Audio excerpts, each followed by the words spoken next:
Assalamualaikum warahmatullahi wabarakatuh. Selamat datang kembali di channel Pak Teo Motor. Kali ini kita akan menangani sepeda motor Vario 150 dengan kendala bunyi ngik-ngik di RPM bawah seperti yang ada di video ini. Oke, jadi bunyinya itu seperti yang ada di dalam video, ngik. Nah, itu penyebabnya kita cari tahu terlebih dahulu ya. Yang pertama itu adalah melepas pada bagian puli depannya dulu. Nah, kalau misalkan dilepas puli depannya terus masih ada bunyi, berarti tidak ada permasalahan di bagian komponen CVT. Tetapi kalau misalkan kita lepas pada bagian puli ternyata ada bunyi ngik-ngik, ya, masih ada bunyi ngik-ngik, itu berarti itu tandanya ada permasalahan di bagian dalam mesin ya. Jadi kita lakukan proses pengecekan terlebih dahulu.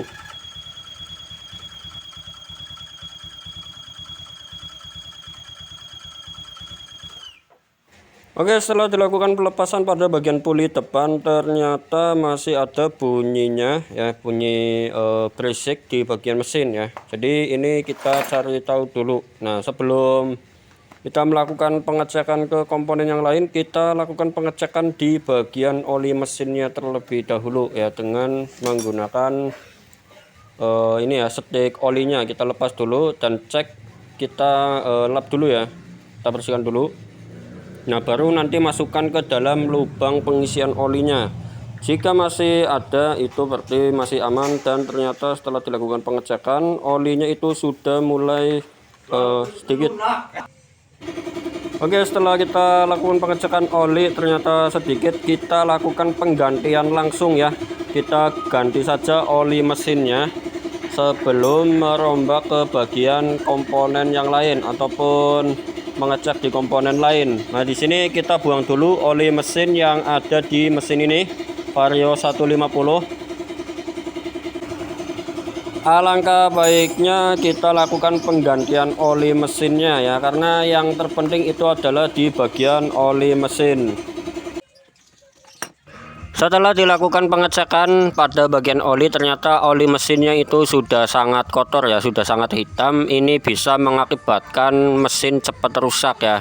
Karena apa? Efek dari kotoran yang ada di dalam oli mesin itu akan mengakibatkan pada bagian ring piston itu akan semakin cepat aus.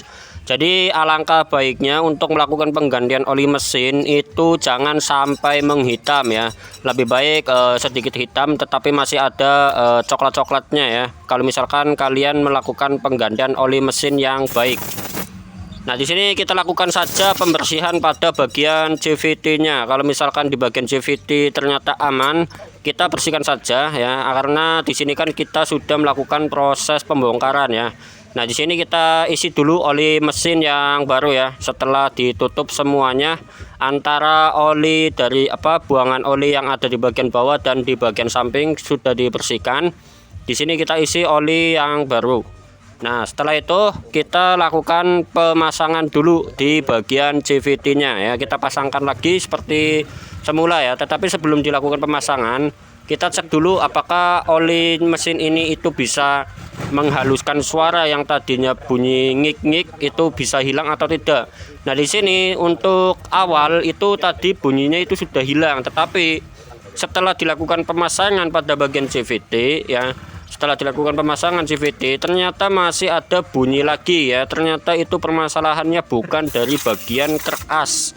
Nah, di sini permasalahannya itu entah dari mana. Nah, nanti kita lakukan proses pengecekan lanjutan ya, sebelum mengganti part-part yang belum tentu itu yang menjadi masalahnya. Untuk pembersihan komponen CVT seperti biasa ya, tinggal kita semprot saja kalau misalkan kondisi pada bagian CVT itu kering. Tetapi kalau misalkan dalam kondisi basah, kita harus melakukan pencucian pada bagian bak CVT dan komponen-komponen yang lain. Nah, karena di sini posisinya itu di bagian dalam CVT itu kering, kita hanya melakukan proses penyemprotan saja ya, untuk membuang debu-debu yang ada di dalam CVT. Nah, di sini dapat kita lihat debunya itu sudah sangat tebal ya, ataupun sangat banyak. Nah, di sini kita semprot saja dan kita kasih madun ya, ataupun lap dilap bersih saja itu sudah cukup ya, tidak perlu membersihkan dengan menggunakan bensin karena kondisinya itu aman ya, masih dalam kondisi yang kering. Nah, untuk pengecekan yang selanjutnya itu adalah mengecek pada bagian filter udaranya. Ya, kita cek dulu filter udaranya apakah masih bagus atau sudah waktunya untuk dilakukan penggantian filter udara. Setelah dilakukan pengecekan pada bagian filter udara, ternyata pada bagian filternya itu memang sudah sangat kotor ya. Seharusnya sudah dilakukan proses penggantian filter udara. Kenapa harus dilakukan penggantian filter udara? Itu untuk meminimalisir terjadinya kotoran-kotoran dari luar itu masuk ke dalam ruang throttle body. Nah, itu akan mengakibatkan kinerja mesin itu terhambat ataupun throttle body itu bisa menjadi lebih kotor karena filter udara yang kotor. Nah, karena posisi pada kendaraan ini yang punya kendaraan itu nggak mau ganti, ya sudah cukup kita lakukan pembersihan saja ya, tetapi tidak perlu melakukan yang namanya penyemprotan ya, jadi nggak perlu disemprot ya untuk filter udara, tinggal kita gedor-gedor saja ke ini ya, ke bagian keramik ataupun apalah. Nah, di sini kita lakukan pemasangan pada bagian CVT-nya ya, karena di bagian CVT itu aman, tidak ada kendala apapun di bagian ini. Nah, di sini kita lakukan pemasangan saja seperti biasanya ya, tinggal pasang-pasang. Jangan lupa untuk memberikan pada komponen puli itu dikasih grease ya, ataupun paslim. Tetapi pemberian paslim di bagian CVT itu tidak boleh terlalu banyak ya.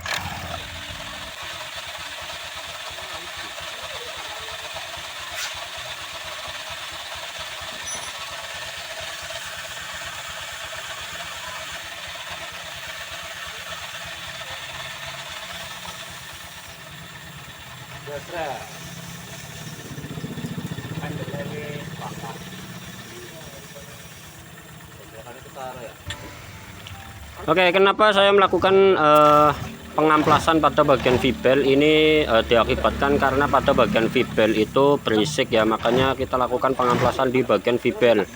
Nah, kalau kondisi setelah dilakukan pengamplasan pada bagian vibel itu sudah hilang suara desis kasar pada bagian vibelnya, maka kita lanjut proses penutupan ya. Nah, di sini orangnya minta biar vibelnya lebih halus lagi ya, tak amplas lagi kayak gini ya. Nah, di sini tinggal kita pasangkan saja ya setelah dilakukan pembersihan pada bagian bak DVD-nya.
Oke guys, setelah dilakukan pengecekan motor Vario ini sudah bersihkan CVT sama udah ganti oli, tetapi masih ada bunyi ngik-ngik.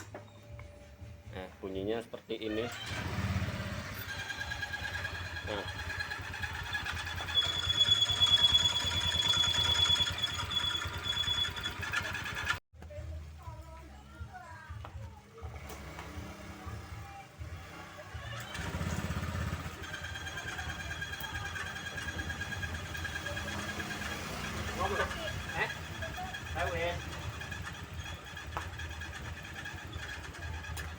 ya. ini.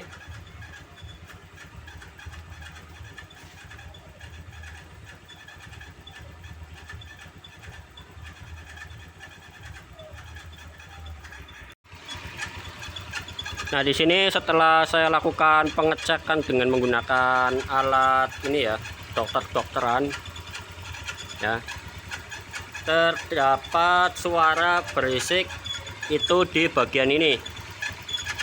Nah, itu.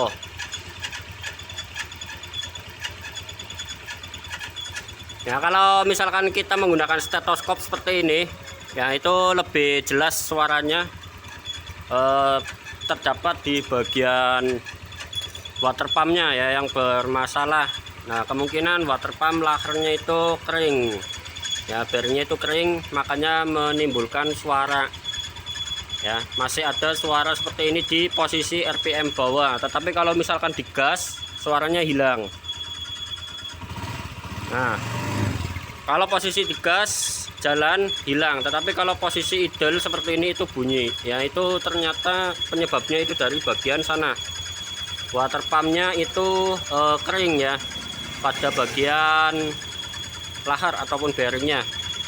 Oke ya, jadi nanti kita lakukan pembongkaran di bagian water pumpnya.